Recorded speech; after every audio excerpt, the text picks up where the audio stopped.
பைபிள்ல இந்த இரத்த சாட்சி என்ற வார்த்தை 3 இடங்களில் இருக்கிறது. உம்முடைய சாட்சியான ஸ்தேவான் அப்படின்னு அப்போஸ்தலர் 22:20 தமிழ்ல படிக்கிறோம். ஆனா இங்கிலீஷ்ல எப்படி இருக்கு? உம்முடைய இரத்த சாட்சியான ஸ்தேவான் அப்படிதான் ஆங்கிலத்தில் இருக்கு. தமிழ் இன்னொரு வசனம் பாருங்களேன், வெளிப்படுத்தல் 2:13 உண்மையுள்ள சாட்சியான அந்திப்பா அப்படின்னு பெருகமோ சபையில படிப்போம். இங்கிலீஷ்ல எப்படி பாருங்க, ஆன்டிபாஸ் மை ஃபெய்த்ஃபுல் மார்டர். இன்னொரு வசனம், இயேசுவினுடைய சாட்சிகளின் ரத்தம், வெளிப்படுத்தல் 17:6. அது இங்கிலீஷ்ல எப்படி படிக்க பாருங்க, the blood of the martyrs of Jesus அப்படின்னு இயேசுவின் இரத்த சாட்சிகளின் ரத்தம்.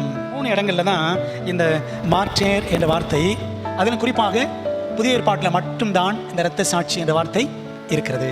பரலோக மார்க்கத்தின் உண்மையான முதல் இரத்த சாட்சி யார் தான்? ஆண்டவர் இயேசு கிறிஸ்து. அவர் இரத்த சாட்சி தானே, ஏனெனில் அவரும் உபத்திரவங்களை கடந்து இரத்த சரித்திரம் படைத்து நமக்காக மரித்தார்.